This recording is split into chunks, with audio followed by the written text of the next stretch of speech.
അസ്സലാമു അലൈക്കും വറഹ്മത്തുള്ളാഹി വബറകാതുഹു. അൽഹംദുലില്ലാ അസ്സലാത്തു വസ്സലാമു അലാ റസൂലില്ലാ വഅലാ ആലിഹി വസഹ്ബിഹി അജ്മഈൻ. അള്ളാഹുവിൻ്റെ റസൂലിൻ്റെ സഹനവും ക്ഷമയും അത് അതുല്യമാണ്. ലോകത്ത് ഒരാൾക്കും കാണാത്ത വിധത്തിൽ അത്രമാത്രം സഹിക്കുന്ന ആളായിരുന്നു റസൂലുള്ള, ക്ഷമിക്കുന്ന ആളായിരുന്നു റസൂലുള്ളാഹി സ്വല്ലല്ലാഹു അലൈഹി വസല്ലമ. അതാണ് യഥാർത്ഥത്തിൽ ജീവിതത്തിൻ്റെ വിജയമായിക്കൊണ്ട് നമുക്ക് അടിവരയിട്ട് മനസ്സിലാക്കാനുള്ള ഒരു കാര്യം. പ്രവാചകൻ കൂടെയുള്ള ഒരാളെയും ദ്രോഹിക്കുകയോ വേദനിപ്പിക്കുകയോ അടിക്കുകയോ ചെയ്തിരുന്നില്ല. ഭൃത്യന്മാരെയും വേലക്കാരെയും സ്ത്രീകളെയും പ്രവാചകൻ ഇന്നേ വരെ അടിച്ചതായി ഞാൻ കണ്ടിട്ടില്ല എന്ന് ആയിഷ റളിയല്ലാഹു അൻഹയുടെ ഹദീസിലൂടെ നമുക്ക് കാണാൻ സാധിക്കും.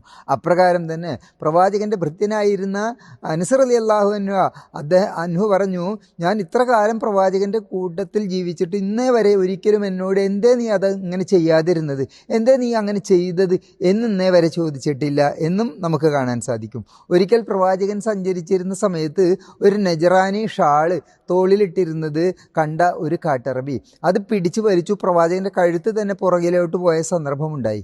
അള്ളാഹുവിൻ്റെ റസൂല് അയാൾ ചോദിച്ചത് അയാൾക്ക് കൊടുക്കുകയാണ് ചെയ്തത്.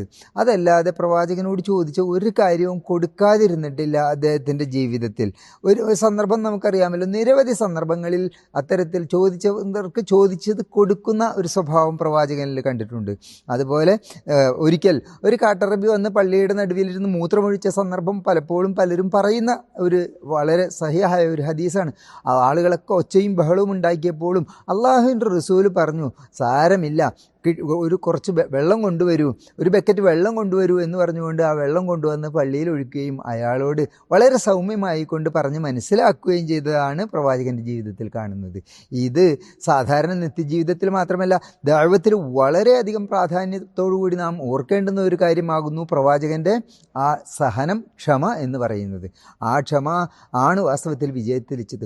മക്കയിലുണ്ടായിരുന്ന 13 വർഷവും ആട്ടും തുപ്പും അടിയും ഇടിയും പ്രയാസങ്ങളും അനുഭവിച്ച പ്രവാചകനും സഹാബികളും അവരെല്ലാവരും ക്ഷണിക്കുന്നവരായിരുന്നു. ആ ക്ഷമയുടെ നേതാവായിരുന്നു റസൂലുള്ളാഹി സ്വല്ലല്ലാഹു അലൈഹി വസല്ലം. തായിഫിൽ ചെന്നാൽ ഒരിത്തിരി സമാധാനം കിട്ടും, ഉമ്മയുടെ കുടുംബക്കാരുടെ സഹായം കിട്ടുമെന്നൊക്കെ വിചാരിച്ചുകൊണ്ട് തായിഫിൽ നിന്ന് ആളുകൾ ആട്ടി ഓടിക്കുകയും കല്ലെടുത്ത് എറിഞ്ഞോടിക്കുകയും ചെയ്ത സന്ദർഭത്തിൽ അള്ളാഹുവിൻ്റെ മലക്കുകൾ ആകാശത്ത് നിന്ന് ഇറങ്ങി വന്നുകൊണ്ട് പറഞ്ഞു, വഅന മലിക്കുൽ ജിബാൽ, ഞാൻ പർവ്വതങ്ങളുടെ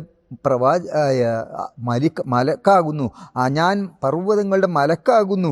അതുകൊണ്ട് ഇൻ ശിഅത അത്ബഖക അലൈഹിമിൽ അഖ്ശബൈ, ഈ 2 മല കൂട്ടിക്കൊണ്ട് ഈ ആളുകളെ മുഴുവൻ ഞാൻ ഞെരിച്ച് തകർക്കാം എന്ന് പറഞ്ഞപ്പോഴും റസൂലുള്ളാഹി സ്വല്ലല്ലാഹു അലൈഹി വസല്ലമ സമാധാനത്തോടു കൂടി പറഞ്ഞ വർത്തമാനം അവരെ സംബന്ധിച്ച് പറഞ്ഞപ്പോഴും അല്ലാഹുമ്മ ഗഫർ ഖൗമി ഫഇന്നഹും ലാ യഅലമൂൻ, വിവരമില്ലാത്ത ആളുകളാണ്, അവർക്ക് പുറത്തു കൊടുക്കുകയാണ് എന്നായിരുന്നു. അസ്സലാമു അലൈക്കും വറഹ്മത്തുള്ളാഹി.